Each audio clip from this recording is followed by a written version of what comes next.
নেক আমল করে আজকের এই মাহফিল থেকে উপকারী কথাগুলো শুনে আমলে নিয়ত করে যাওয়ার তৌফিক দান করুন আমিন। ক্যামেরা আজকে ঠিক হবে নি? আলহামদুলিল্লাহ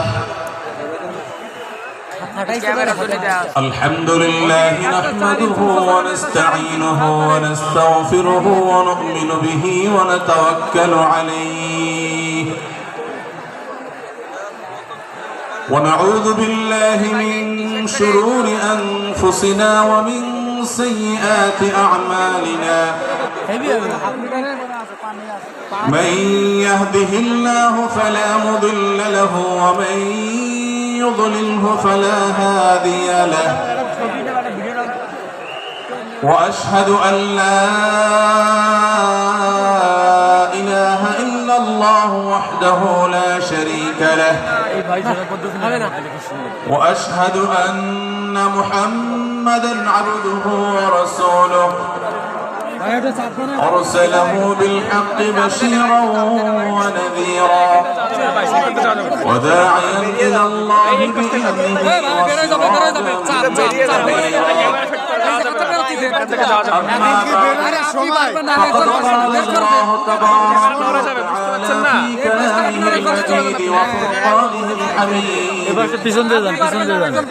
أعوذ بالله من الشيطان الرجيم بسم الله الرحمن الرحيم يا أيها الذين آمنوا لا يسخر قوم من قوم عسى أن يكونوا خيرا منهم ولا نساء من نساء عسى أن يكن خيرا منهم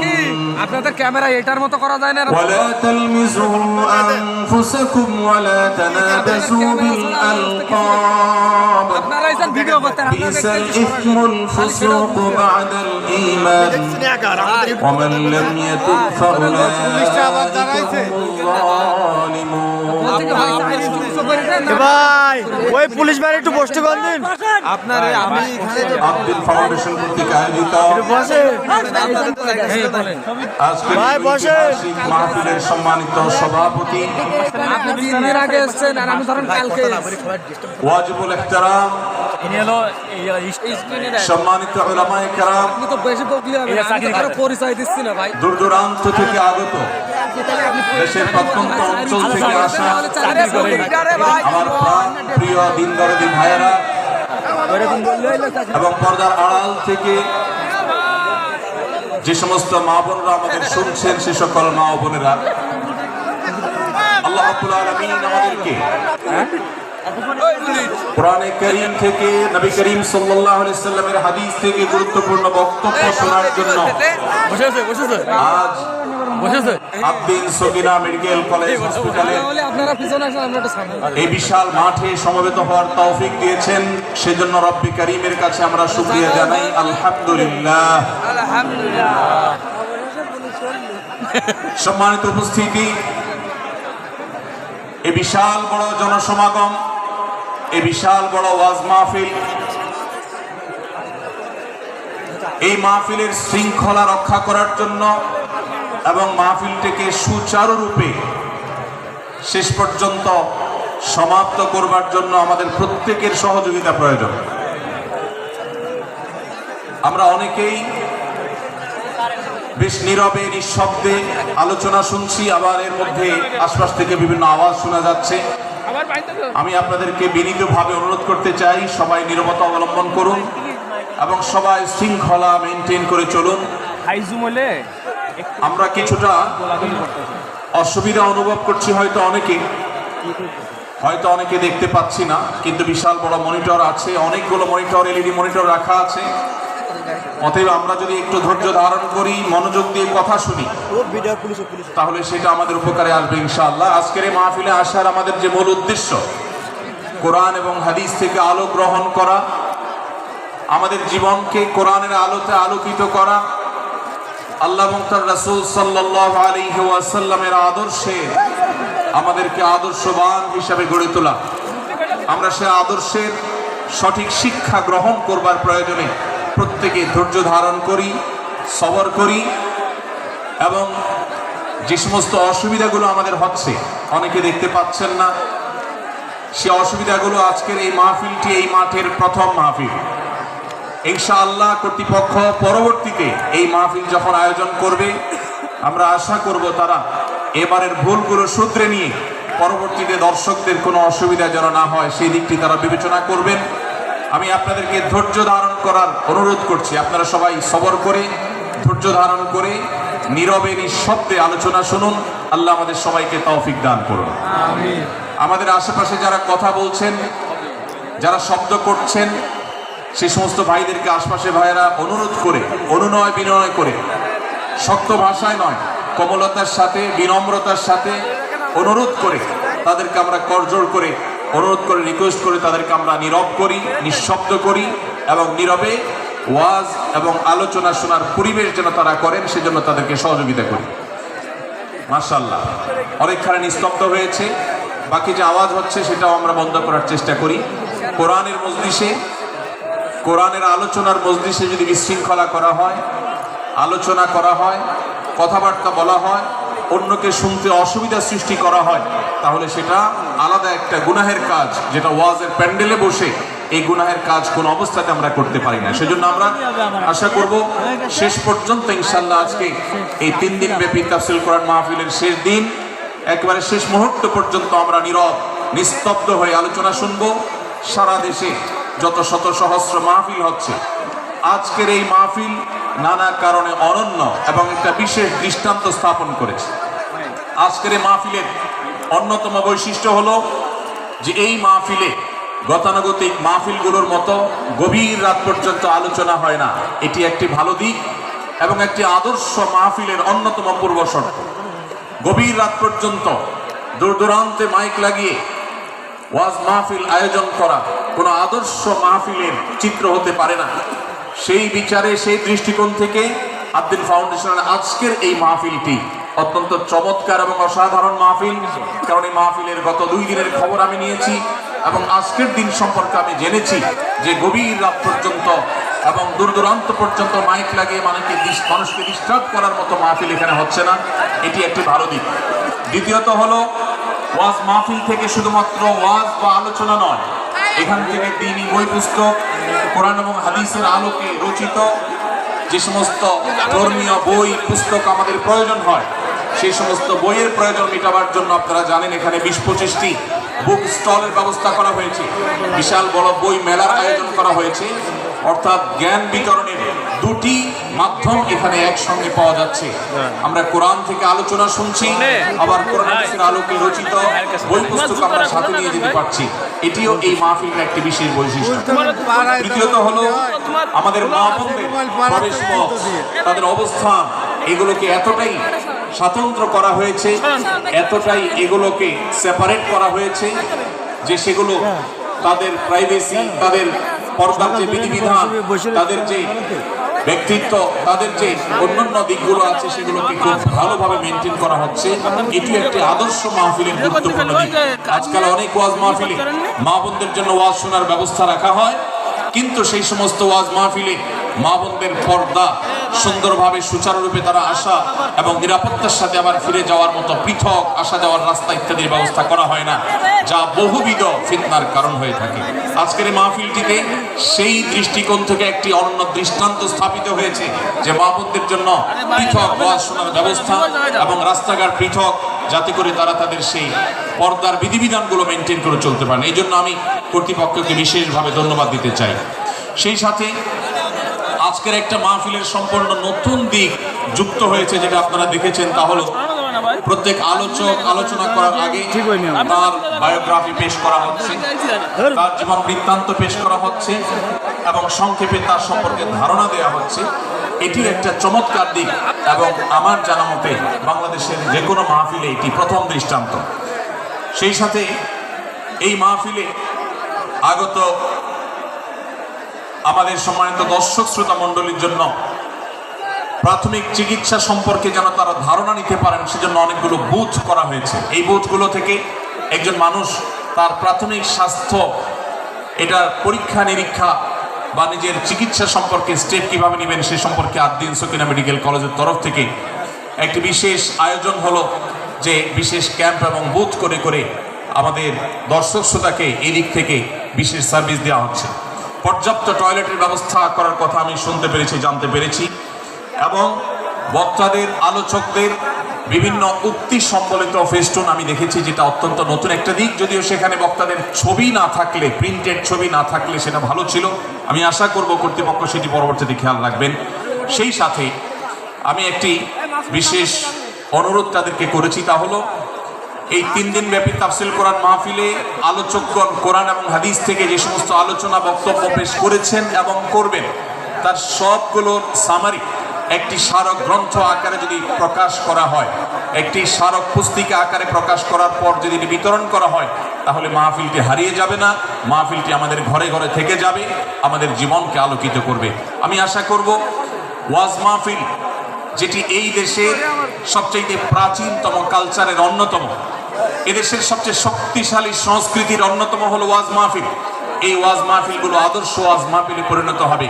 এই ওয়াজ মাহফিলগুলো মানুষের বিরক্তির কারণ হবে না। শহর এলাকায় রাত বিরাতে গভীর রাত পর্যন্ত দূর দূরান্তে মাইক লাগিয়ে মানুষের দুর্ভোগ সৃষ্টির কারণ হবে না। উচ্চ শব্দ দিয়ে মানুষকে বিরক্ত করার কারণ হবে না মাহফিলগুলো। আমরা যদি আদর্শ ওয়াজ মাহফিলের দৃষ্টান্ত স্থাপন করতে পারি, তাহলে এই দেশ কোরআনের আলোয় আলোকিত হবে, হাদিসের আলোকে আলোকিত হবে, আমাদের ঘরগুলো আলোকিত হবে দ্বীনের নূর এবং আলো দ্বারায়। আল্লাহ রাব্বুল আলামিন আমাদের সবাইকে কোরআন এবং হাদিসের আলো থেকে আলোকিত হওয়ার তৌফিক দান করুন। আজকের এই মাহফিলে আমরা যেরকম সবাই সমবেত হয়েছি, মাশাআল্লাহ চরম নীরব নিস্তব্ধ পরিবেশে সবাই পিনপতন নীরব হয়ে এই মুহূর্তে কথা শুনছি। আমি আশা করব শেষ মুহূর্ত পর্যন্ত আমরা এই অবস্থা বজায় রাখবো। আরশে আজিমের মালিকের কাছে ফরিয়াদ করি, হে আল্লাহ, হে আরশের মালিক, আপনি আমাদের সবাইকে এখানে যেরকম একত্রিত হওয়ার তৌফিক দিয়েছেন, জান্নাতুল ফেরদাউসের আঙিনায় প্রিয় হাবিব মুহাম্মদ মুস্তাফা সাল্লাল্লাহু আলাইহি সাল্লামের সাথে আমাদেরকে এরকম একত্র হওয়ার, সমবেত হওয়ার তৌফিক দান করুন, বলুন আমিন। সম্মানিত ভাইয়েরা, আমি আপনাদের সম্মুখে কোরআন কারীমের গুরুত্বপূর্ণ একটি সূরা, সূরা হুজুরাতের একটি আয়াত তেলাওয়াত করেছি। সূরা হুজুরাতের 7টি বিশেষ সামারি আপনাদের সামনে আমি তুলে ধরতে চাই। এই সূরার বিশেষ তাৎপর্য, এই সূরার যে বিশেষ বার্তা, আজ বাংলাদেশের যে সমাজ বাস্তবতা রয়েছে, সেই সমাজ বাস্তবতায় সূরাতুল হুজুরাত প্রতিটি ঘরে ঘরে প্রত্যেক মুসলমানকে বারবার পাঠ করা, পুনর্পাঠ করা প্রয়োজন। আমার রব, আমার আল্লাহ যদি আমাকে শক্তি সামর্থ্য দিতেন, আমি আমার দেশের প্রত্যেক মুসলিম ভাইকে বোনকে হাত জোড় করে, অনুরোধ করে, অনুনয় বিনয় করে সূরাতুল হুজুরাতের শুরু থেকে শেষ পর্যন্ত যে 18টি আয়াত রয়েছে, এই 18 আয়াতে ঐতিহাসিক যে 7টি বিশেষ বার্তা রয়েছে, সেই বার্তাগুলো গ্রহণ করবার উদ্দেশ্যে বারবার অর্থ সহকারে সূরাতুল হুজুরাত বুঝে বুঝে পড়া, এর তাফসীর দেখার, এর সামারিকে বারবার জানার জন্য আমি অনুরোধ করতাম। আল্লাহ তাআলা আমাদের সবাইকে সূরাতুল হুজুরাত এর আলো দ্বারায় সবাইকে আলোকিত হওয়ার তৌফিক দান করুন, আমিন। সম্মানিত উপস্থিতি, আমি যে সূরার সামারি আপনাদেরকে বলতে যাচ্ছি, যে সূরাকে সামনে রেখে আজকের এই ঐতিহাসিক মাহফিলে কোরআনে কারীমের দেওয়া 7টি বার্তা দিতে চাইছি, সেই সূরার নাম হলো সূরাতুল হুজুরাত। এই সূরা কোরআনে কারীমের 26তম পারায় অবস্থিত এবং এই সূরা কোরআনে কারীমের সূরার যে সিরিয়াল, সেই সূরার সিরিয়ালে 49তম সূরা। এই সূরার আয়াত সংখ্যা হলো 18।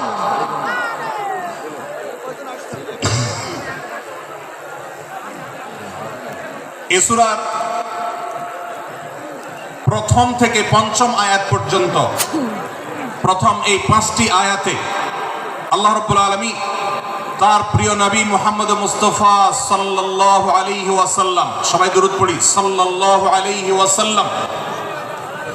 প্রিয় নবীজির নাম শুনলে দরুদ পাঠ করতে হয়, তার জন্য দোয়া করতে হয়, কারণ আল্লাহর হাবিব সাল্লাল্লাহু আলাইহি ওয়াসাল্লাম তার সমগ্র জীবনকে যে কষ্টের মধ্যে পার করেছেন, তার সমগ্র জীবনকে উৎসর্গ করেছেন, তা আপনার আমার হেদায়েতের জন্য, গোটা বিশ্ব মানবতার মুক্তির প্রয়োজনে।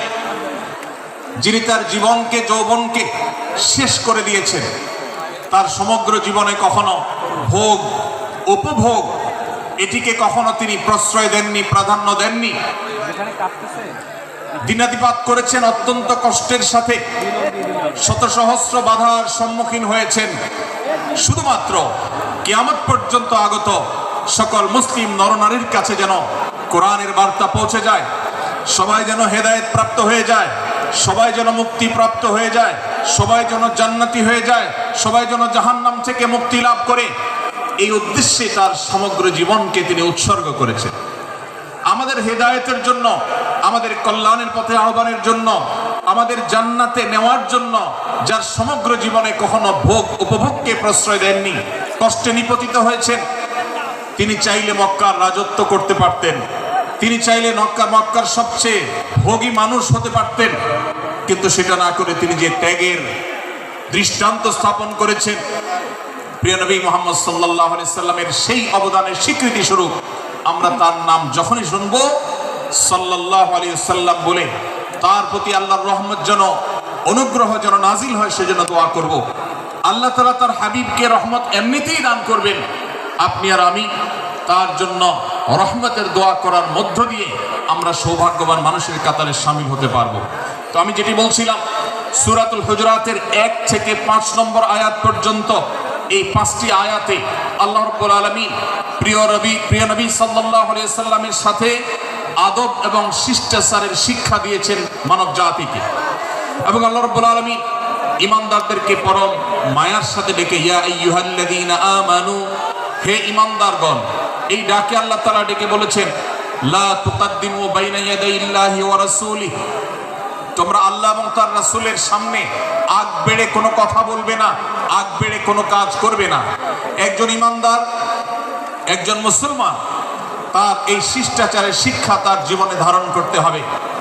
যখনই আল্লাহ কোনো কথা বলেছেন, আল্লাহ রাসূল সাল্লাল্লাহু আলাইহি সাল্লাম কোনো কথা বলেছেন, এটি নিশ্চিত হতে পারবো আমরা, তখন একজন ঈমানদার আর কখনো সেটার উপর কোনো কথা বলবে না, আগ বেড়ে কোনো কিছু করবে না, কোনো প্রকার সীমা লঙ্ঘন করবে না।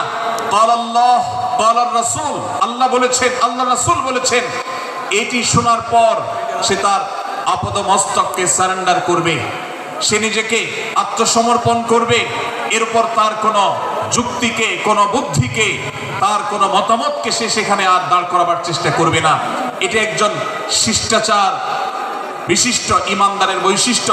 কোরআন এই শিক্ষা আমাদেরকে দিয়েছে। ভাইরা আমার, এই শিক্ষাকে ধারণ করে আমরা যারা নিজেদেরকে মুসলমান দাবি করছি, আমাদের সম্মানীয় যারা আছেন, আল্লাহকে যেরকম আমরা সম্মান করি, আল্লাহ রাসূলকে যেরকম সম্মান করি, ঠিক একইভাবে আমাদেরকে যে সমস্ত মানুষগুলোকে সম্মান করার নির্দেশ করা হয়েছে, উলামায়ে কেরাম রয়েছেন, আমাদের বাবা মা, বয়সে বড়, শিক্ষিত, এবং যারা আমাদের শিক্ষক বৃন্দ আছেন, এভাবে যারা আমাদের সম্মানের পাত্র আছেন, সে মানুষগুলোর সামনে আগ বেড়ে যেন কোনো কিছু না করি। সে আগ বাড়াটা কথার ক্ষেত্রে হতে পারে, চলার ক্ষেত্রে হতে পারে, আচরণের ক্ষেত্রে হতে পারে। এই শিষ্টাচারের শিক্ষা সূরা হুজুরাতের 1ম আয়াতে আমাদেরকে দেওয়া হয়েছে। প্রিয় ভাইরা আমার, আমাদের সমাজে আজ যে সমস্ত ভালো গুণের দুর্ভিক্ষ চলছে, ক্রাইসিস চলছে, অভাব চলছে, এর মধ্যে অন্যতম হলো আজ শিষ্টাচারের অভাব। আমাদের সমাজের চতুর্দিকে আপনি দেখতে পাবেন পরিলক্ষিত হচ্ছে। আমাদের শিশু থেকে নিয়ে কিশোর, যুবক থেকে নিয়ে মধ্যবয়স্ক, সকল শ্রেণী মানুষের মধ্যে আজ আদব এবং শিষ্টাচারের ভয়াবহ অভাব আমরা দেখতে পাচ্ছি। বিশেষ করে পশ্চিমা সংস্কৃতিকে আমাদের এই স্বদেশে, আমাদের এই মুসলমানদের সমাজে জোর করে পুশ করাবার, সে সমস্ত এজেন্ডাকে বাস্তবায়ন করবার যে প্রচেষ্টা এদেশের এক শ্রেণীর মানুষকে করতে দেখা যায়, তারা এদেশের সমাজের খাঁজে বাজে থাকা ইসলামের কৃষ্টি, কালচার এবং সংস্কৃতিগুলোকে ধুয়ে মুছে পরিষ্কার করবার জন্য শত সহস্র উদ্যোগ নিয়েছে। আমাদেরকে কোরআনের শিক্ষা ধারণ করে, কোরআনের শিক্ষাকে প্রচার করে, কোরআনের শিক্ষাকে প্রতিষ্ঠিত করে ব্যক্তির মধ্যে, ঘরে, পরিবারে, সমাজে, রাষ্ট্রে, সংবিধানে, আইনে, সংসদে, সর্বত্র কোরআনের শিক্ষাকে বাস্তবায়ন করে সেই সমস্ত ভিনদেশী অপসংস্কৃতি চাপিয়ে দেওয়ার ষড়যন্ত্রকে মোকাবেলা করতে হবে ইনশাআল্লাহ। ভাইরা আমার, আর সেজন্য সূরা হুজরাতের এই শিষ্টাচারের শিক্ষা আমাদের জীবনে খুবই গুরুত্বপূর্ণ। আমরা যখনই কোনো সম্মানীয় ব্যক্তির কাছে আমরা থাকব, তাদের কথার উপরে কথা বলা, তাদের সাথে তর্ক করা, তাদের আর সামনে আগ বেড়ে কথা বলা, এমনকি তারা যখন চলবেন তাদের সামনে সামনে হাঁটা, এই সবগুলো কোরআনের এই শিষ্টাচারের যে শিক্ষা আছে এর পরিপন্থী। প্রিয় নবী সাল্লাল্লাহু আলাইহি সাল্লামের সময়কার একটি ঘটনা, এক ব্যক্তি তার বাবার সাথে হেঁটে যাচ্ছিলেন, বোঝা যাচ্ছিল না যে তাদের মধ্যে বাবাকে সন্তানকে। অনেক সময় বাপ সন্তানের বাহ্যিকভাবে দেখে বোঝা যায় না, এরকম কোনো কোনো ক্ষেত্রে হয়। জিজ্ঞেস করা হলো তাদেরকে, তোমাদের মধ্যে বাবাকে সন্তানকে? বলা হলো যে অমুক বাবা অমুক সন্তান। তখন নির্দেশনা দেওয়া হলো যে সন্তান তার হাঁটা এবং চলার মধ্য দিয়ে এই বিনয়ের প্রকাশ ঘটাতে হবে, আনুগত্যের প্রকাশ ঘটাতে হবে, সম্মান এবং শ্রদ্ধার প্রদর্শন করতে হবে, যার মধ্য দিয়ে বোঝা যায় যে কে সন্তান আর কে বাবা, এটার জন্য জিজ্ঞেস করতে না হয়। আজ আমাদের যারা তরুণ আছি, আমরা যুবক আছি, আমরা অনেকেই পশ্চিমা সংস্কৃতি দ্বারা প্রভাবিত হয়ে আমরা শিষ্টাচারের এই গণ্ডি এবং সীমানা পার হয়ে চলে গেছি। কোরআন আমাদেরকে শিষ্টাচারের শিক্ষা দিচ্ছে যে আমরা সিনিয়রদের সামনে বিনয়ের সাথে আচরণ করব, তাদের সামনে সামনে চলা থেকে বিরত থাকব, যথাসম্ভব তাদেরকে অনুসরণ করার চেষ্টা করব, তাদের সাথে কথা হবে, তাদের আগ বেড়ে কথা হবে না, তাদের কোনো জিজ্ঞাসা থাকলে সেটার উত্তর হবে বিনয়ের সাথে। এই শিষ্টাচারের শিক্ষা আমাদেরকে দেওয়া হয়েছে। এবং একইভাবে সূরা হুজরাতের প্রথম বার্তার মধ্যে নবী সাল্লাল্লাহু আলাইহি সাল্লামের সাথে আরেকটি শিষ্টাচার শেখানো হয়েছে, তা হলো আল্লাহ রাব্বুল আলামিন আমাদের কণ্ঠকে, আমাদের আওয়াজকে, আমাদের কথাকে নবী সাল্লাল্লাহু আলাইহি সাল্লামের কথার চাইতে যেন আগ বেড়ে না যায়, তার চাইতে যেন উঁচু কণ্ঠে আমরা কথা না বলি, তার চাইতে যেন উচ্চ স্বরে কথা না বলি, সেই শিক্ষা দিয়েছেন, সেই শিষ্টাচারের শিক্ষা আমাদেরকে দেওয়া হয়েছে। ভাইরা আমার, প্রিয় নবী সাল্লাল্লাহু আলাইহি সাল্লামের সাহাবীরা নবী সাল্লাল্লাহু আলাইহি সাল্লামের প্রতি আদব এবং শিষ্টাচার এত বেশি প্রদর্শন করতেন যে নবী করিম সাল্লাল্লাহু আলাইহি সাল্লামের প্রতি এই শিষ্টাচারের কথা যখন বলা হয়, সাহাবীরা অনেকে নবী করিম সাল্লাল্লাহু আলাইহি সাল্লামের সাথে কথা বলতে রীতিমতো ইতস্তত বোধ করছিলেন যে কিভাবে কথা বলবো, না জানে জোরে হয়ে যায় এবং তাতে না জানে আমি বেয়াদবের কাতারে শামিল হয়ে যাই, শিষ্টাচার বহির্ভূত কাজ করে ফেলি। এবং আল্লাহ তাআলা যে সতর্কীকরণ করেছেন সূরা হুজরাতের এই 1 থেকে 5 নম্বর আয়াতের মধ্যে, তার আওতায় আমি না জানে পড়ে যাই। তখন সাহাবায়ে কেরাম বিনয় এবং বিনম্রতা অবলম্বন করেছেন এবং তারা একরকম বিপাকে পড়ে গেছেন। এতটা তারা সভ্য ছিলেন, এতটা তারা নম্র ছিলেন, এতটা তারা বিনম্র আচরণ করতেন নবীজির সাথে। ভাইরা আমার, এই বিষয়টিও আমরা শুধুমাত্র আমাদের প্রিয় নবীজির জন্য নয়, এটি আমাদের মা বাবা, আমাদের সম্মানের পাত্র যারা আছেন, আমাদের বয়সে যারা সিনিয়র আছেন, তাদের সামনে কথা বলার সময় আমরা মেনটেন করে চলবো। অর্থাৎ আমরা উচ্চ কণ্ঠে তাদের সামনে কথা বলবো না। এই মাহফিলে এখনো শত শত হাজারো মানুষ হয়তো এমন আছেন যারা মায়ের সামনে, বাবার সামনে, বড় ভাইয়ের সামনে, শিক্ষকের সামনে, সিনিয়রদের সামনে, মুরব্বীদের সামনে, ওলামাদের সামনে উচ্চ কণ্ঠে কথা বলেন। প্রিয় ভাইরা আমার, আমরা মুসলমানদের সন্তান, আমরা মুহাম্মদ সাল্লাল্লাহু আলাইহি সাল্লামের উম্মত, আমরা আবু বকর, ওমর, ওসমান, আলী রাদিয়াল্লাহু আজমাইনের অনুসারী, আমরা কোরআনের অনুসারী। কোরআনের অনুসারী কখনো বেয়াদব হতে পারে? কোরআনের অনুসারী কখনো বেয়াদব হতে পারে? কোরআন যে শিষ্টাচারের শিক্ষা দিয়েছে, এই শিক্ষা আজ আমাদের মধ্যে ধারণ করতে হবে, আমাদের সন্তানদের শেখাতে হবে, আমাদের ঘরে ঘরে এই শিক্ষা চর্চা করতে হবে, আমাদের সমাজে এটিকে প্রতিষ্ঠিত করতে হবে। পশ্চিমা সংস্কৃতির যে ছোবল, সে ছোবল আমাদের সন্তানদেরকে আজকাল অনেক ক্ষেত্রে বেয়াদবে পরিণত করছে, তাদের অনেক সময় শিষ্টাচার থেকে বের করে দিচ্ছে। তারা কখনো স্বাধীনতার নামে, কখনো মত প্রকাশের নামে, কখনো বিভিন্ন নামে তারা কিন্তু হারিয়ে যাচ্ছে। আজকের এই বাস্তবতাকে উপলব্ধি করে সূরা হুজরাতের 1 থেকে 5 নম্বর আয়াত এর শিক্ষাকে আমাদের মধ্যে ধারণ করতে হবে। আল্লাহ তাআলা আমাদের সবাইকে সেই তৌফিক দান করুন। ভাইরা আমার, সূরা হুজরাতের প্রথম বার্তা প্রিয় নবী সাল্লাল্লাহু আলাইহি সাল্লামের সাথে শিষ্টাচার। আল্লাহ এবং তার রাসূলের সামনে আগ বেড়ে কোনো কথা না বলা, আগ বেড়ে কোনো আচরণ না করা, এটা তার প্রতি শিষ্টাচারের অংশ। এবং আল্লাহ রাসূলের সামনে উচ্চ কণ্ঠে জোরে কথা না বলা, এটাও তার প্রতি শিষ্টাচারের অংশ। আল্লাহ তাআলা আমাদেরকে এই শিষ্টাচার আমাদের জীবনের প্রত্যেকটা পদে পদে ধারণ করার তৌফিক দান করুন, বলুন আমিন। ভাইরা আমার, সূরা হুজুরাতের দ্বিতীয় যে শিক্ষা, সেই শিক্ষাটা বর্ণিত হয়েছে এই সূরার 6 থেকে 8 নম্বর আয়াত। 6 থেকে 8 নম্বর এই আয়াতের মধ্যে আল্লাহ রাব্বুল আলামিন আমাদেরকে দ্বিতীয় শিক্ষা দিয়েছে, ঈমানদার কখনো কোনো কথা বলার আগে সেই কথা সত্য কিনা, বাস্তব কিনা সেটি যাচাই বাছাই না করে বলবে না। ঈমানদার কখনো গুজবে কান দিবে না।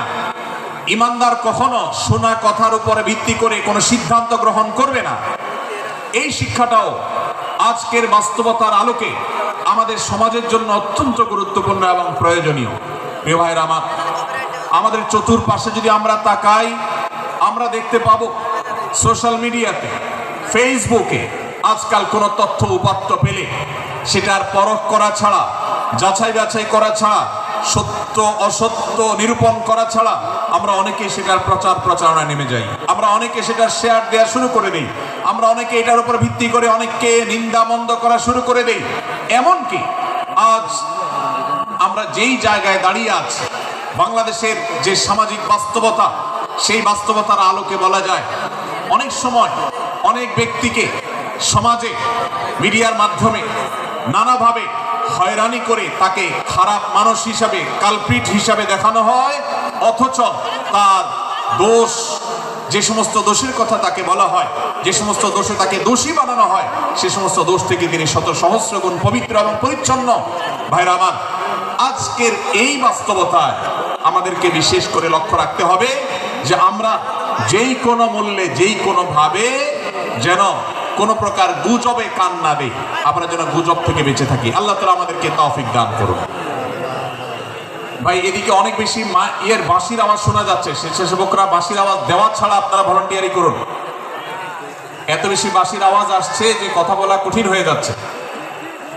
অনুগ্রহ করে বাঁশির আওয়াজ কম করে আপনারা ভলান্টিয়ারি করুন। এখনো অনেক বাঁশির আওয়াজ শোনা যাচ্ছে, বাঁশির আওয়াজগুলো বন্ধ করুন। মাশাআল্লাহ, এখন বন্ধ হয়েছে। আমরা মেহেরবানি করে বাম পাশে থেকে কিছুটা আওয়াজ পাচ্ছি, একটু নীরব নিস্তব্ধ হওয়ার জন্য অনুরোধ করছি। একটু নীরব নিস্তব্ধ না হলে কথা বলা যাবে না। অনুগ্রহ করে আমরা একটু সহযোগিতা করি এবং সবাই নীরব থাকি। ভলান্টিয়াররা অপ্রয়োজনে বাঁশির আওয়াজ দিবেন না, অপ্রয়োজনে বাঁশির আওয়াজ দিবেন না। আমাদের দেশে শব্দ দূষণ, শব্দ সন্ত্রাস, এটা এদেশের কমন কালচার হয়ে গেছে। রাস্তা যাবেন, প্রয়োজনে অপ্রয়োজনে গাড়ির হর্ন বাজাবে। যে কোনো প্রোগ্রামে যাবেন, প্রয়োজনে অপ্রয়োজনে বাঁশি বাজানো হবে। কদিন আগে 31st নাইট গেছে, আপনারা দেখেছেন।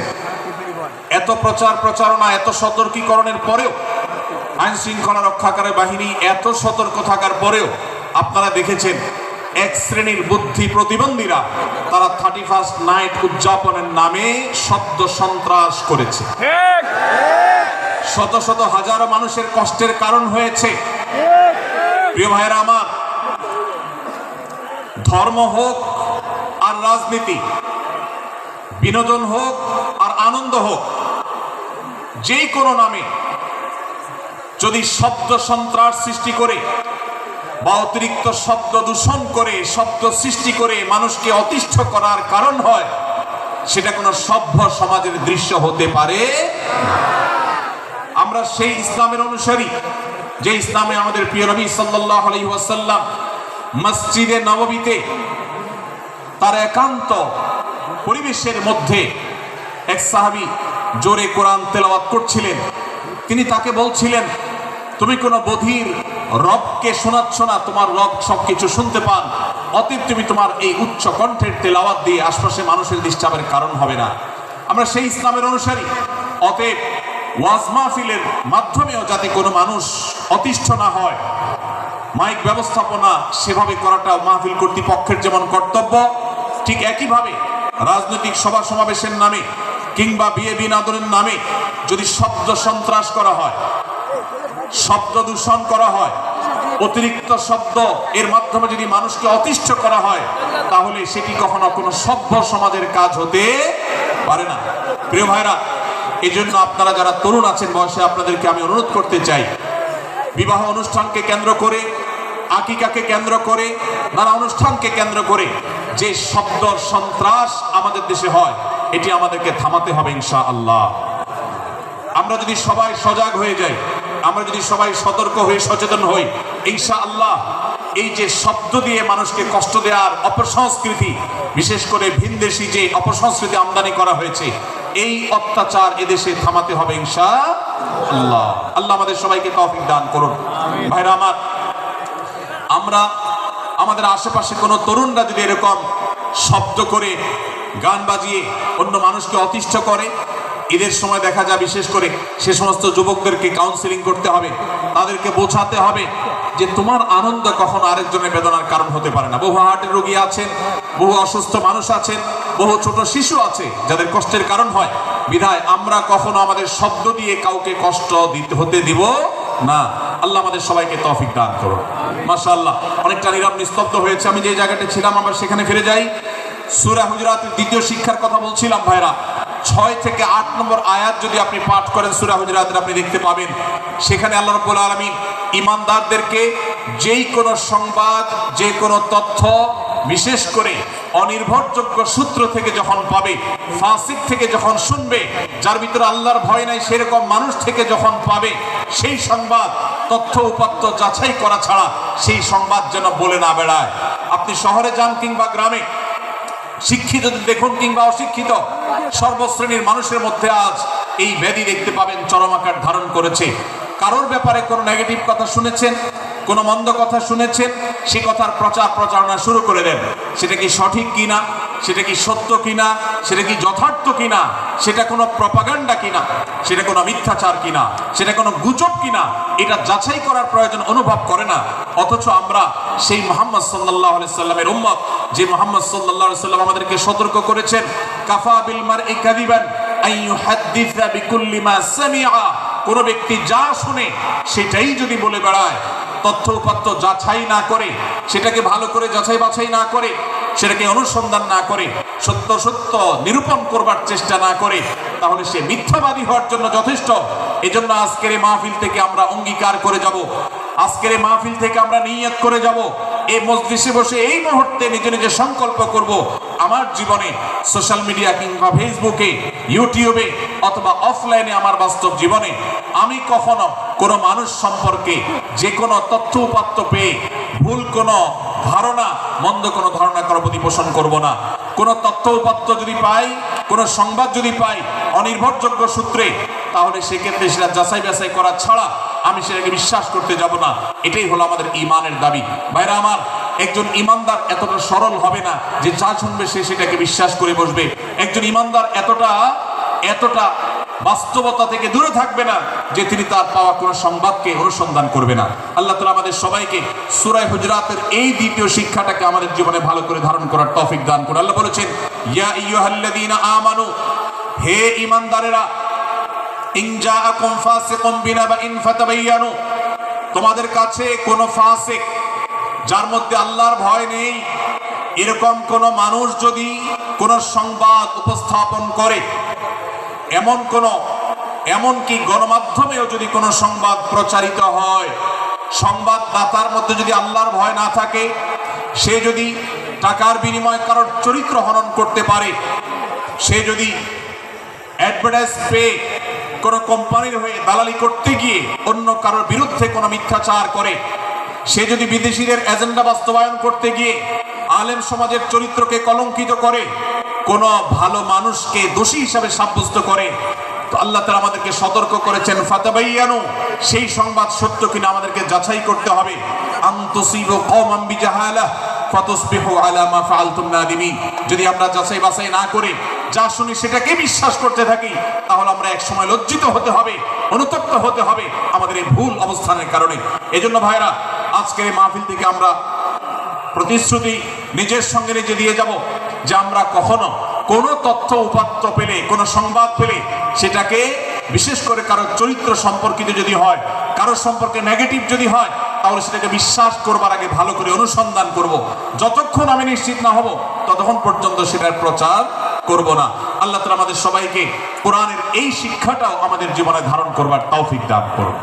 ভাইরা আমার, তৃতীয় যে শিক্ষা সূরা হুজুরাতের, সেটি হলো আল্লাহ রাব্বুল আলামিন সূরা হুজুরাতের 9 এবং 10 নম্বর আয়াতে ইমানদারদের মধ্যে যদি কখনো মতভিন্নতা, মতপার্থক্য, যে এটা যদি মারামারিতে পরিণত হয়, ইমানদারদের মধ্যে যদি কখনো দুই পক্ষ গন্ডগোল এবং ফাসাদের মধ্যে লিপ্ত হয়ে যাওয়ার মতো দৃশ্যের অবতারণা হয়, তাহলে আমরা যেন আমাদের মুসলমান ভাইদের ঘর পোড়ার মধ্যে আলু পোড়া দিতে না যাই। আমরা যেন আমাদের মুসলমান ভাইদের মধ্যকার বিভেদকে আরো বৃদ্ধি করতে সহায়তা না করি। আমরা যেন মীমাংসার পথ অবলম্বন করি। আমরা যেন তাদের মধ্যকার সম্পর্কে যে অবনতি হয়েছে সেটাকে দূর করবার চেষ্টা করি। আল্লাহ রাব্বুল আলামিন এই নির্দেশ দিতে গিয়ে বলেছেন, ওয়া ইন তাইফাতানি মিনাল মুমিনিনা ইকতাতালু, যদি ইমানদারদের দুটি দল, দুটি গ্রুপ নিজেদের মধ্যে মারামারিতে লিপ্ত হয়ে যায়, ফাসলিহু বাইনাহুমা, তাহলে তোমরা সেই বিবাদমান দুটি দলকে মীমাংসা করবার চেষ্টা করবে। আজ আমাদের মধ্যে এরকম বহু বিষয়কে কেন্দ্র করে মুসলমানদের মধ্যে অনেক সময় মুখোমুখি অবস্থান আমরা দেখতে পাই, যা দুর্ভাগ্যজনক, যা হওয়ার কথা ছিল না। এমনকি জাগতিক বিষয়ে যেমন হয়, ধর্মের নামে, ইসলামের নামে আজ আমরা হাজার হাজার টুকরা হয়েছি। আজ গোটা বিশ্বে আমাদের মুসলমানদের যে অবস্থান দুর্বল হয়েছে, এর অন্যতম প্রধান কারণ হলো আমাদের অনৈক্য। আমরা যদি আজ আহলে কিবলা, আহলে সুন্নাহ ওয়াল জামাআতের অনুসারীরা নানান মত এবং পথের অনুসারী হওয়া সত্ত্বেও, নানান থট এবং পন্থার অনুসারী হওয়া সত্ত্বেও, আমরা যদি মৌলিক বিষয়গুলোর উপর সবাই ঐক্যবদ্ধ থাকতাম, আমরা যদি আল্লাহ তাআলার দেওয়া ইত্তিহাদ মাল ইখতিলাফ, বৈচিত্র্যময় ঐক্য, বিভিন্ন বিষয়ে মতভিন্ন থাকা সত্ত্বেও মৌলিক বিষয়ে ঐক্যমতে আমরা যদি থাকতে পারতাম, আমাদের মধ্যে যদি মুসলিম ভ্রাতৃত্ববোধ থাকতো, আমাদের মধ্যে যদি বলয় ভিত্তিক যে দেয়াল আর প্রাচীরগুলো আছে সেগুলো যদি না থাকতো, তাহলে আজ বাংলাদেশের বাস্তবতা হলো, বাংলাদেশে আল্লাহর কোরআন, আল্লাহ রাসূল সাল্লাল্লাহু আলাইহি ওয়াসাল্লামের হাদিসের আলোকে বাংলাদেশ আজ অটোমেটিক পরিচালিত হতো, ঠিক কিনা বলেন? আমরা যদি আজ ঐক্যবদ্ধ থাকতাম, তাহলে এদেশে হাতে গোনা যাবে এরকম স্বল্প সংখ্যক নাস্তিকেরা, ইসলাম এবং মুসলমানদের শত্রুরা, তারা আমাদেরকে নিয়ে তারা আজ যে খেলা খেলছে, আমাদেরকে যে তারা শাসন করছে, আমাদেরকে যে তারা তাদের অধীনস্থ করে রাখছে, আমাদের উপরে যে আজ ভিনদেশি কালচার চাপিয়ে দিচ্ছে, আমাদের উপরে তারা যে আজ কর্তৃত্ব করছে, আমাদেরকে আজ টুকরা টুকরা করছে, এই দুঃসাহস তারা কোনোদিন দেখাতে পারতো না যদি আমরা ঐক্যবদ্ধ থাকতাম। ভাইরা আমার, এই জন্য আমরা সব বিষয়ে সবাই একমত হব না। আজকের এই মাহফিলে যত মানুষ এসেছেন সবাই সব বিষয়ে একমত নন।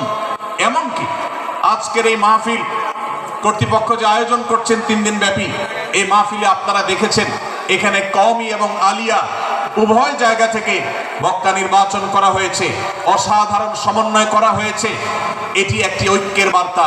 আমরা আশা করব মাঠ পর্যায়ে আমরা যারা কাজ করব, আমরা প্রত্যেকে আমাদের অন্য মতের, ভিন্ন মতের যে সমস্ত মুসলমান ভাইরা আছেন, তার সাথে আপনার কোনো থটগত মত পার্থক্য থাকতে পারে, চিন্তাগত কোনো ভিন্ন মত থাকতে পারে, কিন্তু দিন শেষে তিনি আপনার মুসলমান ভাই। তার আল্লাহ আর আপনার আল্লাহ এক, তার রাসূল এবং আপনার রাসূল এক, তার কিবলা এবং আপনার কিবলা এক, তার কোরআন আর আপনার কোরআন এক, তার নামাজ আর আপনার নামাজ এক, তার রোজা আর আপনার রোজা এক, তার যাকাত এবং আপনার যাকাত এক, তার সাথে আপনার মোটা এবং মৌলিক বিষয়ে কোনো মত পার্থক্য নাই। অতএব ছোটখাটো বিষয়কে কেন্দ্র করে আপনি যদি তাকে আপনার প্রতিপক্ষ মনে করেন, আপনি যদি তাকে আপনার শত্রু মনে করেন, এটা হবে আপনার ইসলামের জন্য, আপনার জন্য, এদেশের মুসলমানদের জন্য সবচেয়ে বড় ভুল। ভাইরা আমার, হারদুই হযরত আশরাফ আলী থানভী রহমতুল্লাহ আলাইহির সর্বশেষ খলিফা আবুল হক সাহেব রহমতুল্লাহ আলাইহি বলতেন, दीन के हर काम करने वालों को रफीक समझो, फरीक ना समझो। যারাই আল্লাহর দ্বীনকে বুলন্দ করবার জন্য, যারাই আল্লাহর দ্বীনকে সেবা দেওয়ার জন্য, খেদমত করার জন্য কাজ করছে, তার পদ্ধতি তোমার থেকে ভিন্নতর হতে পারে, তাকে তুমি তোমার বন্ধু মনে করো, সহযাত্রী মনে করো, পথযাত্রী মনে করো, সহযোদ্ধা মনে করো, তোমার প্রতিপক্ষ মনে করবে না। প্রিয় ভাইরা আমার, আজ বাংলাদেশে ইসলাম যতটা পিছিয়ে আছে তার প্রধান কারণ হলো আমাদের অনৈক্য। আজ আমরা যদি আমাদের মধ্যকার যে সমস্ত দেয়াল এবং প্রাচীরগুলো, অদৃশ্য প্রাচীরগুলো উঠে আছে, যেগুলো আমাদের মুসলিম ভ্রাতৃত্বকে ভেঙে খান খান করে দিয়েছে, টুকরো টুকরো করে দিয়েছে, যদি আজ আমরা সে সমস্ত অদৃশ্য প্রাচীরগুলো দূরে সরাতে পারতাম, আমার ভিন্ন মতের ভাইকে যদি আমার ভাই মনে করতে পারতাম, তার যদি আমি কল্যাণকামী হতে পারতাম, আল্লাহর কোরআনের ঘোষণা অনুযায়ী এই মুসলমানদের ঐক্যবদ্ধ শক্তিকে দমাবার শক্তি পৃথিবীর কারোর নাই, কারোর নাই, কারোর নাই। আজ আমার ভাইয়েরা ফিলিস্তিনে মার খাচ্ছে, যদি আজ গোটা বিশ্বের মুসলমানরা আমরা ফিলিস্তিনে মুসলমানদের উদ্ধারের ব্যাপারে ঐক্যবদ্ধ থাকতাম, ফিলিস্তিনে মুসলমানের দিকে চোখ তুলে তাকাবার শক্তি বিশ্বের কোনো কাফেরদের থাকতো না। আজ যদি আমরা আমাদের মুসলমান নির্যাতিত ভাইদের ব্যাপারে সারা বিশ্বের মুসলমানরা ঐক্যবদ্ধ অবস্থান গ্রহণ করতে পারতাম, মুসলমানের দিকে চোখ তুলে তাকাবার শক্তি বিশ্বের কোনো কারো থাকতো না। ভাইরা আমার, গোটা বিশ্বে ঐক্য প্রতিষ্ঠা করা আপনার আমার মতো সাধারণ মানুষের দ্বারা হয়তো সম্ভবপর হবে না, কিন্তু আমরা যারা মাঠ পর্যায়ে কাজ করছি, আমি আপনাদেরকে করজোড় করে অনুরোধ করতে চাই। আমি জানি আপনার এলাকাতে, আপনার মহল্লাতে আপনার সাথে অন্য মুসলমান ভাইদের অনেক ক্ষেত্রে মতভিন্নতা আছে। সেটা রাজনৈতিক দৃষ্টিভঙ্গির ক্ষেত্রে হতে পারে, সেটা ধর্মীয় থট এবং মানহাজ, মাযহাব, মাসলাকগতভাবে হতে পারে, সেটা অন্য কোনো ইস্যু ভিত্তিক মত পার্থক্য হতে পারে। আল্লাহর জন্য, আল্লাহর ওয়াস্তে, আল্লাহর ওই আয়াতকে মেনে আমল করার চেষ্টা করি আমরা। আল্লাহ বলেছেন, ওয়া'তাসিমু বিহাবলিল্লাহি জামিআন ওয়া লা তাফাররাকু, তোমরা আল্লাহর রশিকে সবাই ঐক্যবদ্ধভাবে আঁকড়ে করে ধরো, ঐক্যবদ্ধভাবে আল্লাহর রশিকে আঁকড়ে ধরো, তোমরা পরস্পর বিচ্ছিন্ন হয়ে যেও না। আমরা অনেক ফরজের কথা শুনেছি, নামাজ রোজা ফরজ আমরা জানি, বাবা মার প্রতি সদ্ব্যবহার করার ফরজের কথা আমরা জানি, আত্মীয়তার সাথে সুসম্পর্ক, আত্মীয়তার বন্ধন রক্ষার কথা আমরা জানি, ফরজ হওয়ার কথা জানি, কিন্তু মুসলমানদের ঐক্যবদ্ধ থাকতে হবে এই ফরজের কথা আমরা অনেকেই জানি না। ভাইরা আমার, মুসলমানদেরকে আল্লাহ রাব্বুল আলামিন ঐক্যবদ্ধ থাকার নির্দেশ দিয়েছেন। এই ঐক্যটা এর মানে এই নয় যে সবাই এক মতের হয়ে যাবে সব বিষয়ে। বিভিন্ন বিষয়ে আমাদের মধ্যে মত পার্থক্য থাকবে, তারপরে আমরা একে অন্যের সহযোদ্ধা হব, সহযাত্রী হব, আমরা একে অন্যের কল্যাণকামী হব, একে অন্যের ভালো চাইব। আমার ভিন্ন মতের মুসলমানের কোনো ক্ষতিতে আমি খুশি হব না, তার ক্ষতিতে আমি কষ্ট পাবো, তার সাফল্যকে আমি এনজয় করব, আনন্দিত হব। এটা যদি করতে না পারি তো আমি কখনো খালেস এবং সাচ্চা মুসলমান হতে পারলাম না। আল্লাহ তাআলা আমাদের অন্তরগুলোকে উদার করে দিন, ব্রড করে দিন, প্রশস্ত করে দিন, বড় করে দিন, উম্মার ঐক্যের প্রয়াসী হওয়ার তৌফিক দান করবো না আমি। ভাইরা আমার, আমরা মহল্লায় মহল্লায়, এলাকায় এলাকায়, মসজিদে মসজিদে, আমাদের নিজস্ব বলয়ে, নিজস্ব অঙ্গনে আমরা চেষ্টা করব ভিন্ন ভিন্ন মতের মুসলিম ভাইকেও আমার ভাই হিসাবে আঁকড়ে ধরার, আপন করা। ডক্টর খন্দকার আব্দুল্লাহ জাহাঙ্গীর রাহিমাহুল্লাহ এই অঞ্চলের সন্তান। তিনি বলতেন, বিদআতে লিপ্ত কোনো মুসলমান, তার ব্যাপারেও আমি মনে করি আমার ভাই ভুলের মধ্যে আছেন, তার ব্যাপারে আমার মায়া মমতা কাজ করে, আমি তার কল্যাণকামী, তাকে আমার ভাই মনে করি। ঠিক একইভাবে আমার কোনো মুসলমান ভাইয়ের সাথে যদি আমার ভিন্ন মতের কারণে আমার মনে হয় যে তিনি ভুল পথে আছেন, তারপর তাকে আমি শত্রু ভাববো না, তার অকল্যাণ আমি চাইবো না। আজ বাংলাদেশের বাস্তবতা যদি আমরা তাকাই, দেখতে পারবো ইসলাম এবং মুসলমানদের যত শত্রু আছে, আমরা দেখেছি গত কয়েক যুগ ধরে তাদের নিজেদের মধ্যে হাজারো বিভক্তি, হাজারো মত পার্থক্য থাকা সত্ত্বেও মুসলমানদের শত্রুতা করার ব্যাপারে তারা সবাই ঐক্যবদ্ধ। অথচ আমরা মুসলমানরা আমাদের আল্লাহ, আমাদের রাসূল, আমাদের কোরআন, আমাদের কিবলা, আমাদের সবকিছু এক হওয়া সত্ত্বেও ছোটখাটো বিষয়কে নিয়ে আমরা আমাদের মধ্যকার বিভেদের প্রাচীরগুলোকে দাঁড় করিয়ে রেখেছি, যার কারণে আমরা গোটা বিশ্বে যেমন মার খাচ্ছি, আমাদের এই প্রিয় মাতৃভূমিতেও আমরা সংখ্যায় সবচেয়ে বেশি হয়েও আমরা কালচারালি মাইনরিটি হয়ে আছি, সংস্কৃতিতে আমরা সংখ্যালঘু হয়ে আছি, সব ক্ষেত্রে আমাদেরকে ইগনোর করা হয়। 4 লক্ষ মসজিদের দেশে 4 লক্ষ ইমাম আছেন, 4 লক্ষ মুয়াজ্জিন আছেন। এই মসজিদগুলো এদেশে এর নেটওয়ার্ক যতটা শক্তিশালী, এদেশের সকল রাজনৈতিক দলগুলোর নেটওয়ার্ককে যদি একত্র করা হয়, মসজিদগুলোর মতো এতটা শক্তিশালী নেটওয়ার্ক এদেশের সমাজে নাই। কিন্তু ওলামা ইকরামকে ইগনোর করা হয়, মুসলমানদের ইগনোর করা হয়। এদেশের আইনে কোরআন এবং সুন্নাহ, এদেশের মুসলমানদের ধ্যান ধারণাকে কখনো বিবেচনায় আনা হয় না। এই যে মুসলমানদের আজ দুরবস্থা, এর অন্যতম প্রধান কারণ হলো আমাদের হাজার হাজার ভাগে বিভক্তি। এই বিভক্তির দেয়ালগুলোকে তুলতে হবে কি হবে না? যদি হয় তাহলে আপনি নিজে থেকে শুরু করে দিন। আপনি যেই মতই লালন করেন না কেন, আপনার ভিন্ন মতের মুসলমানকে আপনি ভাই মনে করবেন, তার সাথে বুক মেলাতে আপনার কষ্ট হবে না, তার সাথে বসতে আপনার অসুবিধা হবে না। ভিন্ন মতের আলেম, এক মতের আলেম আরেক মতের আলেমের সাথে বসতে অসুবিধা হবে না। এক মতের অনুসারী আরেক মতের অনুসারীকে ভাই বলতে অসুবিধা হবে না। আমরা সোশ্যাল মিডিয়াতে নিজেদের মধ্যে কামড়াকামড়ি করব না, নিজেদের মধ্যে আমরা ঝগড়া বিবাদ করব না। এবং যদি কেউ বিবাদে লিপ্ত হয়, সূরা হুজুরাতের 9 এবং 10 নম্বর আয়াতের শিক্ষা বলছে, মুসলমানদের মধ্যে দুটি দল যদি মারামারিতে লিপ্ত হয়, তুমি সেখানে গিয়ে খোঁচাখুচি করে মারামারি বানানোর তো প্রশ্নই ওঠে না। বরং আল্লাহ বলছেন যে ফাসলিহু বাইনাহুমা, তাদের উভয়ের মধ্যে মীমাংসা করবার জন্য তুমি উদ্যোক্তা হও, তুমি উদ্যোগী হও। ভাইরা আমার, আমরা অনেকেই হয়তো জেনে থাকবো মিথ্যা এটা আল্লাহর জমিনের সবচেয়ে বড় জঘন্য অপরাধগুলোর মধ্যে থেকে একটি। একজন মুসলমান কোন অবস্থাতে মিথ্যা বলতে পারে না, কিন্তু কোন মুসলমান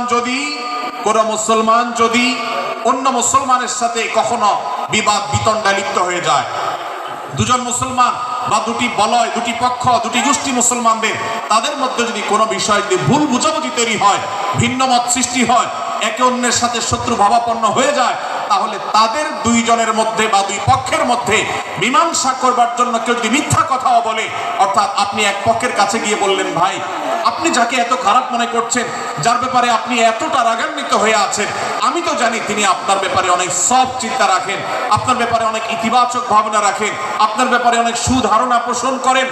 আপনি যদি একজন মুসলমানের কাছে গিয়ে, এক পক্ষের কাছে গিয়ে যদি এই কথাটা বলেন, বাস্তবে তিনি যদি এটা নাও বলেন, তারপরেও আপনি যদি এই মিথ্যা কথা বলেন, এই মিথ্যা এটা শুধু জায়েজ নয়, বরং এই মিথ্যাটা এর মাধ্যমে আপনি যে তাদের পরস্পরের সম্পর্ককে ভালো করার চেষ্টা করেছেন, এর মাধ্যমে আপনি আল্লাহর কাছে নেকি এবং সওয়াব পাবেন ইনশাআল্লাহ। ভাইরা আমার, তাহলে দুজন মুসলমান, দুটি পক্ষ, দুটি দল, দুটি বলয়, দুটি গোষ্ঠী যদি কখনো ভিন্ন মত তাদের মধ্যে তৈরি হয়, সেটা যদি মারামারিতে গিয়ে পৌঁছায়, সেটা যদি বিবাদ বিতণ্ডা পর্যন্ত গিয়ে পৌঁছায়, আমাদের কাজ হবে মধ্যে থেকে সেটাকে মীমাংসার মাধ্যমে দূরত্বকে কমানো। আমরা কখনো দূরত্ব বাড়াবো না, পারলে দূরত্ব কমাবো। ডক্টর খন্দকার আব্দুল্লাহ জাহাঙ্গীর রহমতুল্লাহ একটা কথা বলতেন, মুসলমানদের বাড়িতে যে আগুন লেগেছে, বিভেদের আগুন, মতবিরোধের আগুন, মত পার্থক্য, এটা মতবিরোধে যে পৌঁছে গেছে,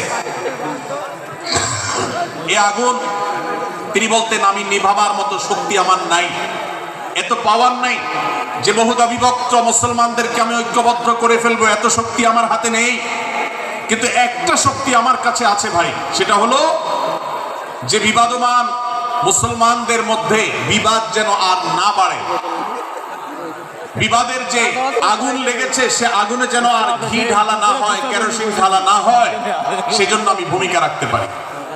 আমি আপনাদেরকে বিনয়ের সাথে অনুরোধ করতে চাই, যত বিষয় নিয়ে আমাদের মুসলমানদের পরস্পরের মত পার্থক্য আছে, হতে পারে সেটা মাসআলা নিয়ে, হতে পারে সেটা রাজনৈতিক অবস্থানকে কেন্দ্র করে, হতে পারে অন্য কোনো বিষয়কে কেন্দ্র করে, আল্লাহর ওয়াস্তে আপনি বিভেদ মিটাতে পারেন আর না পারেন, বিভেদ যেন না বাড়ে সেজন্য আপনি অবস্থান গ্রহণ করবেন, বিভেদ বাড়ার ক্ষেত্রে কোনো ভূমিকা পালন করবেন না, এবং সব সময় উম্মার ঐক্য প্রয়াস চাইবেন, প্রয়াস চালাবেন, উম্মার ঐক্য চেষ্টা করবেন। আল্লাহর কাছে আপনি যে দোয়াগুলো করেন, এর মধ্যে একটা দোয়া যেন এটাও থাকে, হে আল্লাহ, আমরা বহুদা বিভক্ত হয়ে গেছি, আমরা টুকরা টুকরা হয়ে গেছি, যার কারণে তোমার ভাষ্য অনুযায়ী ফাতাশালু ওয়া তাযহাবা রিহুকুম, আজ আমাদের শক্তি শেষ হয়ে গেছে, আমরা দুর্বল হয়ে গেছি। আজ বাংলাদেশের বাস্তবতা যদি আমরা বলি, যে দেশে 90-95 ভাগ মানুষ মুসলমান, সে দেশে আজ হাতে গোনা কিছু নাস্তিক, কিছু ইসলাম বিদ্বেষী, মুসলমান বিদ্বেষীরা, তারা আমাদেরকে আজ উঠা বসা করায়, তারা আমাদের আইন নির্ধারণ করে, তারা আমাদের শাসক নির্ধারণ করে, তারা আমাদের সব বিষয়গুলোকে নির্ধারণ করে দেয়। আমাদের সন্তানরা পাঠ্যপুস্তকে কি পড়বে সেটাও ইসলাম বিদ্বেষীরাই ঠিক করে দেয়। ভাইরা আমার, এই অবস্থার যদি পরিবর্তন চাই তাহলে আমাদের মধ্যকার দূরত্বগুলো কমাতে হবে। এই জন্য আপনার দোয়ার মধ্যে আল্লাহর কাছে নিবেদন করুন, আল্লাহ আপনি আমাদের মধ্যকার বিভেদগুলো কমিয়ে দিন, আল্লাহ আমাদের ওলামাদেরকে ঐক্যবদ্ধ করে দিন, আল্লাহ আমাদেরকে ইত্তেহাদ মাল ইখতিলাফ, বৈচিত্র্যময় ঐক্য, মতভিন্ন থাকা সত্ত্বেও মৌলিক বিষয় ঐক্যবদ্ধ হওয়ার তৌফিক দান করুন। সীসাডালা প্রাচীরের মতো আমাদেরকে কাঁধে কাঁধ মিলিয়ে আল্লাহ এবং তার রাসূল সাল্লাল্লাহু আলাইহি সাল্লামের আদেশ নিষেধকে ব্যক্তি, সমাজ, পরিবার, রাষ্ট্রে সর্বত্র বাস্তবায়নের জন্য কাজ করার তৌফিক দান করুন। আমরা আমাদের দোয়ার মধ্যে মুসলমানদের ঐক্যের জন্য দোয়া করব তো ইনশাআল্লাহ। আল্লাহ তাআলা আমাদেরকে সেই তৌফিক দান করুন। ভাইরা আমার, তাহলে সূরা হুজুরাতের তৃতীয় শিক্ষা বলছিলাম 9 থেকে 10 নম্বর আয়াতে আল্লাহ রাব্বুল আলামিন মুসলমানদের মধ্যে যদি কখনো বিবাদ, বিতণ্ডা, মারামারি, হানাহানি সৃষ্টি হয় তাহলে সেটিকে মীমাংসা করবার কথা বলেছেন। অতএব যদি কোনো স্বামী স্ত্রীর মধ্যেও কখনো মনোমালিন্য তৈরি হয়, আপনার যদি সেখানে ভূমিকা রাখবার সুযোগ থাকে, আপনি চেষ্টা করবেন উভয়ের মধ্যে দূরত্বটা কমাবার জন্য। আমরা অনেকে আজকাল নামাজ কালাম পড়ি, রোজা রাখি, দাড়ি রাখি, অনেক ভালো ভালো কথা বলি, অথচ দুজনের মধ্যে গন্ডগোল লাগলে আমরা সেখানে এক পক্ষ হয়ে আরেক পক্ষকে আমরা খেপিয়ে তুলি। পারলে অনেকে চগলখড়ি করেন, প্রত্যেক পক্ষের কাছে গিয়ে অপর পক্ষের ব্যাপারে মিথ্যা কথা বলে তাদের মধ্যে ভেজাল কারো বাড়িয়ে দেন। এই জন্য নবী সাল্লাল্লাহু আলাইহি ওয়াসাল্লামের ঐতিহাসিক হাদিস রয়েছে, লা ইয়াদখুলুল জান্নাতা নাম্মাম, যে ব্যক্তি চগলখড়ি করে, দুজনের মধ্যকার গন্ডগোল ফাসাদ বৃদ্ধিতে যে ব্যক্তি ভূমিকা রাখে, ভেজাল লাগায়, এই চগলখোর কখনো জান্নাতে যাবে না। আমাদের অনেকেরই এই দুঃস্বভাব আছে, এই খারাপ চরিত্র আছে। সূরা হুজুরাত এই জন্য আমাদের আজকের যে সমাজ বাস্তবতা আছে, আমাদের যে ব্যাধি আছে ব্যক্তিগত পর্যায়ে, আমাদের পরিবারের, সমাজের সর্বত্র যে ব্যাধিগুলো ছেয়ে গেছে, সূরা হুজুরাতের প্রতিটি আয়াত যেন সেই ব্যাধির সবচেয়ে বড় মহৌষধ, সেজন্য সবচেয়ে বড় প্রতিষেধক, সেজন্য সবচেয়ে বড় সমাধান। এই জন্য আমি বলেছি শুরুতে, আমার যদি আল্লাহ শক্তি সামর্থ্য দিতেন, প্রত্যেক মুসলমানের হাতে পায়ে ধরে সূরা হুজুরাতের 18টি আয়াত, প্রত্যেকটি আয়াত আমি আমার মুসলমান ভাইদেরকে বলতাম, বারবার পড়ুন, বারবার পাঠ করুন, বোঝার চেষ্টা করুন, জীবনকে পরিবর্তন করুন। এদেশে নামাজি মুসলমান আপনি কম বেশি পাবেন, এদেশে রোজাদার মুসলমান কম বেশি পাবেন, এদেশে হজ আদায়কারী মুসলমান কম বেশি পাবেন, এদেশে তাসবিরত মুসলমান কম বেশি পাবেন, কিন্তু এদেশে আচার আচরণ, কাজ কারবার, আখলাক এবং বান্দার হক এবং অধিকার, অন্যের অধিকার সংশ্লিষ্ট বিষয়ে সচেতন মুসলমান আপনি খুব বেশি পাবেন না। আর এই জন্যই আমাদের জান্নাতের পথে অনেক বড় অন্তরায় হয়ে আছে। আজ আমাদের চরিত্রগুলো নষ্ট হয়ে গেছে। আমরা নামে মুসলমান, আমরা চগলখড়ি করি, আমরা নামে মুসলমান, দুজনের মধ্যে গন্ডগোল সৃষ্টি করে দেই। গন্ডগোল আগে থেকে সৃষ্টি থাকলে সেটাকে বাড়াবার চেষ্টা করি। আমরা নামে মুসলমান, আমাদের শিষ্টাচার নেই, আদব নেই, লেহাজ নেই। এই জন্য সূরা হুজুরাতের প্রতিটি আয়াত আমাদেরকে শিক্ষা দেয়। আল্লাহ তাআলা আমাদের সকলকে এই শিক্ষাগুলো আজকের এই মাহফিল থেকে আমাদের বুকের ভেতরে পরম যত্ন সহকারে নিয়ে যাওয়ার এবং আমাদের জীবনকে পরিবর্তন করার তৌফিক দান করুন।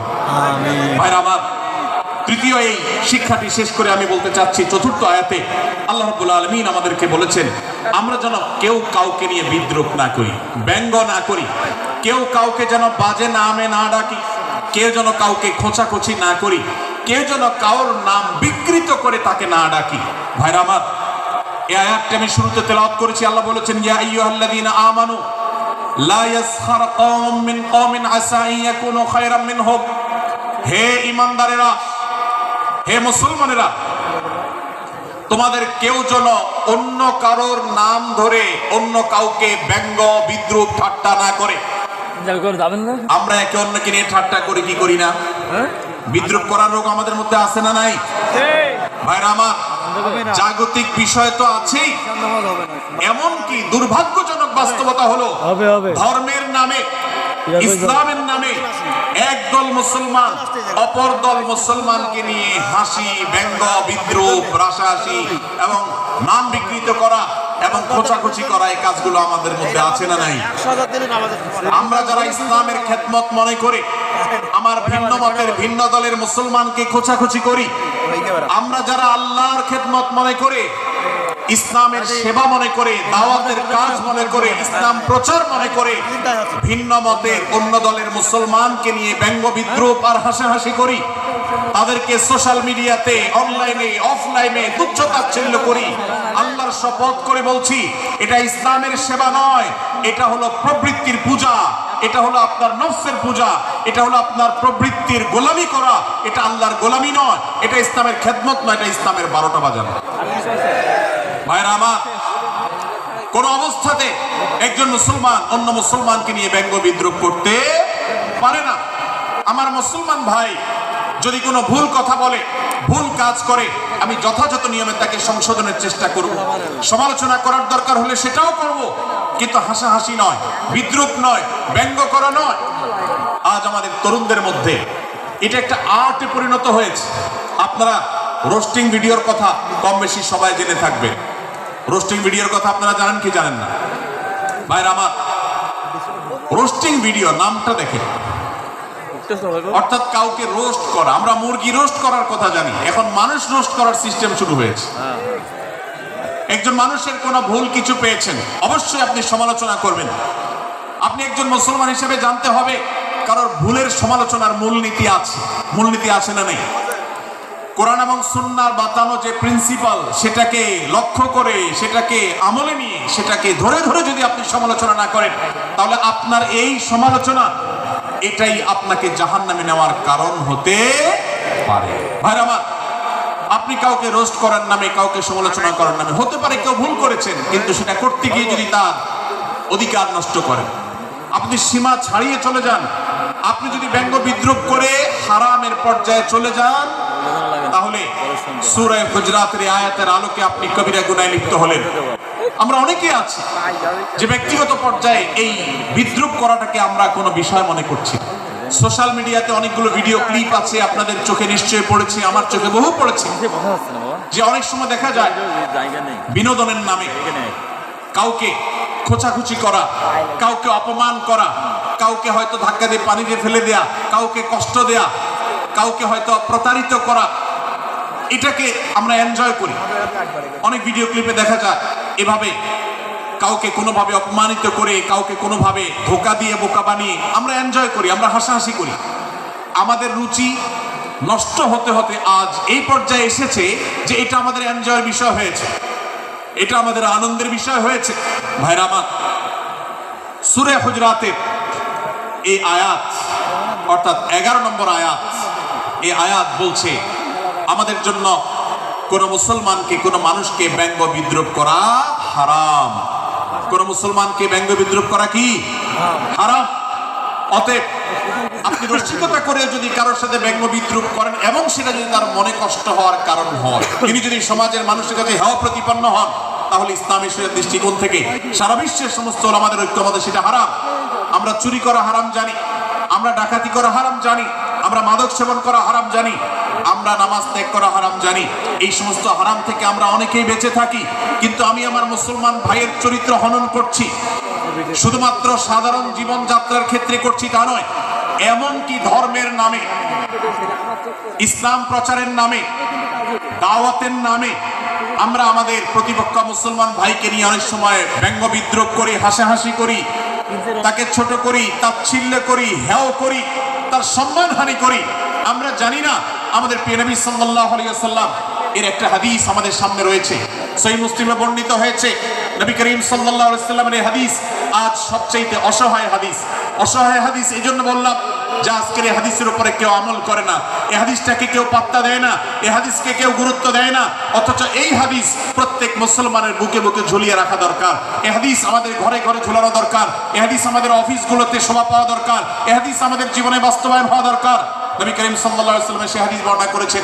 আবু হুরায়রা রাদিয়াল্লাহু তাআলা আনহু তিনি বলেছেন, লা তাহাসাদু, লা তাহাসাদু, হে মুসলমানরা, তোমরা কেউ কাউকে কখনো হিংসা করবে না, কেউ কাউকে হিংসা করবে না। আমাদের মধ্যে হিংসা আছে না নাই? হিংসা আছে না নাই? আমরা একে অন্যকে হিংসা করি। একদল মুসলমান অন্য দল মুসলমানকে হিংসা করে, কেউ কারো ভালো দেখতে পারে না। ভাইরা আমার, আল্লাহ নবী বলেছেন, লা তাহাসাদু, তোমরা একে অন্যকে হিংসা করো না। ওয়ালা তানাজাসু, কেনা বেচা করতে গিয়ে কেউ কাউকে ধোঁকা দিও না, প্রতারণা করো না। ওয়ালা তাবাগাদু, তোমরা একে অন্যের সাথে শত্রুতা বিদ্বেষ পোষণ করবে না। ওয়ালা তাদাবারু, তোমাদের কেউ যেন কারোর পেছনে লেগে না থাকে, কাউকে অবজ্ঞা যেন না করে। ওয়ালা ইয়াবি আহাদুকুম আলা বাই'i আখি, এবং তোমাদের কেউ যেন আরেকজনের কেনা বেচার উপরে সেখানে ইন্টারফেয়ার করে, সে যেন সেখানে কোন প্রকার ক্ষতিগ্রস্ত কাউকে না করে। ওয়াকুনু ইবাদাল্লাহি ইখওয়ানা, হে মুসলমানরা তোমরা আল্লাহর বান্দা ভাই ভাই হয়ে থাকো।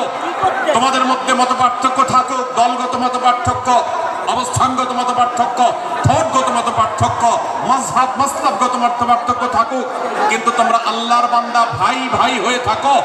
এক দলের মুসলমানকে আল্লাহ তাআলা ভাই ভাই হতে বলেন নাই, এক গ্রুপের মুসলমানকে আল্লাহ ভাই ভাই হতে বলেন নাই, এক বলয়ের মুসলমানকে আল্লাহ ভাই ভাই হতে বলেন নাই, নিজ দলের মুসলমানের সাথে আল্লাহ ভাই ভাই থাকতে বলেন নাই। আল্লাহ বলেছেন সকল মুসলমানদের সাথে ভাই ভাই হয়ে থাকার জন্য, ভ্রাতৃত্বের বন্ধনে থাকার জন্য। এজন্য আল্লাহ নবী সাল্লাল্লাহু আলাইহি ওয়াসাল্লাম সে নির্দেশ করেছেন। আল্লাহ নবী সাল্লাল্লাহু আলাইহি ওয়াসাল্লাম আরো বলেছেন, আল মুসলিমু আখুল মুসলিম, মুসলমান মুসলমানের ভাই, লা ইয়াজলিমুহু নিচে বসা ওয়া লা একটু ফিট করে নিন, কোন একটু নিচে মুসলমান বসেন। কোন মুসলমানকে জুলুম করতে পারে না, তার আইন ঠেলতে পারে না, তার জমি দখল করতে পারে না, তার অধিকার নষ্ট করতে পারে না, তাকে কথা দিয়ে অত্যাচার করতে পারে না, ওয়ালা ইয়াখযুলুহু, তাকে অপমানিত করতে পারে না, লাঞ্ছিত করতে পারে না, ওয়ালা ইয়াকযিবুহু, তার সাথে মিথ্যা বলতে পারে না, ওয়ালা ইয়াফতিরহু, তাকে তাচ্ছিল্য করতে পারে না। আত-তাকওয়া হাহুনা, আত-তাকওয়া হাহুনা, আত-তাকওয়া হাহুনা। নবীজি তিনবার নিজের বুকের দিকে তাকিয়ে দেখিয়েছেন, তাকওয়া এখানে, তাকওয়া এখানে, তাকওয়া এখানে। আমাদের অন্তরকে ভালো করতে হবে, সমস্ত মুসলমানদের জন্য উদার হতে হবে, কলিজাকে বড় করতে হবে, মনটাকে ব্রড করতে হবে, প্রশস্ত করতে হবে, অন্য মুসলমানকে ভাই মনে করতে হবে। কোন ভিন্ন মতের মুসলমানের সাথে শত্রুতা পোষণ করা যাবে না।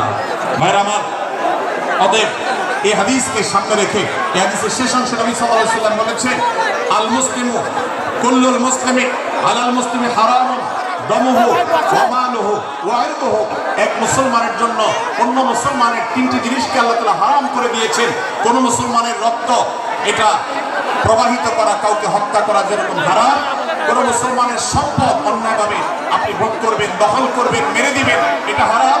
ঠিক একইভাবে কোন মুসলমানের সম্মান নষ্ট করবেন, ইজ্জত নষ্ট করবেন, সংগ্রাম নষ্ট করবেন, অপমান করবেন, এটাকে আল্লাহ তাআলা হারাম করেছেন। আল্লাহ তাআলা আমাদের সবাইকে অন্য মুসলমানদের ব্যাপারে এরকম দায়িত্বশীল ভূমিকা রাখার তৌফিক দান করুন, আমিন। ভাইরা আমার, সূরা হুজুরাতের 4 নম্বর আয়াতের শিক্ষাকে ধারণ করে আমরা কারো প্রতি ব্যঙ্গাত্মক আচরণ করব না। অনেক মুসলমান আছেন অন্য মুসলমানদের নাম ধরে ধরে বিদ্রুপ ব্যঙ্গ করেন, নাম বিকৃত করেন। অনেক সময় আমরা রসিকতা করেও আমাদের অনেকের নাম বিকৃত করি। আল্লাহ সুবহানাহু ওয়া তাআলা এটাকে হারাম করেছেন। এমনকি নবী সাল্লাল্লাহু আলাইহি ওয়াসাল্লাম বলেছেন, লা তাকুল লিকাসিরিন ইয়া কাসিরু, কোন খাটো বা বেটে মানুষকে হে বেটে, হে খাটো এরকম বলে ডেকো না। নবী সাল্লাল্লাহু আলাইহি ওয়াসাল্লাম বলেছেন, এভাবে ডাকলে তিনি অপমানিত হন। আল্লাহ তাকে এভাবে সৃষ্টি করেছেন। আমরা অনেক সময় দেখা যায় এক অন্যকে খোঁচা মারতে গিয়ে তার গায়ের রং কালো হলে, তিনি দেখতে আকারে ছোট হলে তাকে আমরা ব্যঙ্গ করি, বিদ্রুপ করি, তাকে আমরা তাচ্ছিল্য করি, তাকে আমরা অপমান করি, তাকে আমরা অপদস্থ করি। ভাইরা আমার, এটা আমাদের জন্য হারাম। আমি আবারও বলছি, চুরি হারাম আমরা জানি, ডাকাতি হারাম আমরা জানি, আমরা অন্যান্য হারামের কথা জানি, কিন্তু এই যে এক মুসলমান অন্য মুসলমানের অধিকার নষ্ট করা হারাম, এটা আমরা জানি না। এক মুসলমান অন্য মুসলমানের নাম বিকৃত করা হারাম, এটা আমরা জানি না। এই ব্যাপারেও আমরা দেখেছি যে আমরা যারা ইসলামের দাওয়াতের কথা বলি, কোরআন হাদিসের কথা বলি, তারাও দেখা যায় সোশ্যাল মিডিয়াতে, ফেসবুকে একদল মুসলমান অন্য দলের মুসলমানদেরকে নানা বাজে উক্তি দিয়ে ডাকাডাকি করে, বিকৃত নামে ডাকে, বিকৃত উপাধি দেয়, খারাপ কথা বলে, অমুকের দালাল তমুকের দালাল ইত্যাদি ধারণা করে কথা বলে। এই কাজগুলো হারাম, এগুলো আমরা কখনো করব না। 5 নম্বর যে শিক্ষা আছে সূরা হুজুরাতে, সেটা হলো 12 নম্বর আয়াতে আল্লাহ রাব্বুল আলামিন এখানে কুধারণা করাকে হারাম করেছেন, মন্দ ধারণা করতে আল্লাহ তাআলা নিষেধ করেছেন, এবং গীবত করতে, পেছনে লাগতে নিষেধ করেছেন। ভাইরা আমার, এই একটি আয়াত অর্থাৎ সূরা হুজুরাতের 12 নম্বর আয়াত, এই আয়াতটির শিক্ষা ধারণ করে যদি আমরা আমাদেরকে শুধরাতে পারি, সংশোধন করতে পারি, তাহলে ইসলামের মেইন যে কাজগুলো আছে, ঈমানকে বিশুদ্ধ করা এবং শিরক মুক্ত ঈমান আনা, 5 ওয়াক্ত নামাজ পড়ার পর, বান্দার হক আদায়ের পর, এই আয়াতটির পর আমল করলে আপনার জান্নাতে যাওয়ার সবচেয়ে বড় বাধা দূর হয়ে যাবে ইনশাআল্লাহ। ভাইরা আমার, যে আয়াত আল্লাহ তাআলা আমাদেরকে কারো প্রতি মন্দ ধারণা করতে নিষেধ করেছেন, গীবত করতে নিষেধ করেছেন, কারো পেছনে লাগালাই করতে নিষেধ করেছেন, সেই আয়াতে আল্লাহ রাব্বুল আলামিন বলেছেন, ইয়া আইয়ুহাল্লাযীনা আমানু ইজতানিবু কাসীরাম মিনায-যানব, হে ঈমানদারেরা, হে মুসলমানরা, তোমরা কারোর প্রতি ধারণা, মন্দ ধারণা তোমরা করো না, এটা থেকে বিরত থাকো। অনেক ধারণা অর্থাৎ মন্দ ধারণা, এটা গুনাহ, এটা থেকে বিরত থাকো। ইন্না বা'দায-যান্নি ইসম, কারণ কিছু কিছু ধারণা অর্থাৎ যেগুলো মানুষের সম্পর্কে কোনো তথ্য উপাত্ত ছাড়া নিছক ধারণা প্রসূত মন্দ ধারণা করা হয়, সেগুলো গুনাহের কারণ, সেগুলো অপরাধের কারণ, সেগুলো কবিরা গুনাহ, সেগুলো পাপাচার, সেগুলো আল্লাহর অসন্তুষ্টির কারণ, সেগুলো আল্লাহর অবাধ্যতার কারণ। এই জন্য ভাই কারোর প্রতি মন্দ ধারণা করা যাবে না।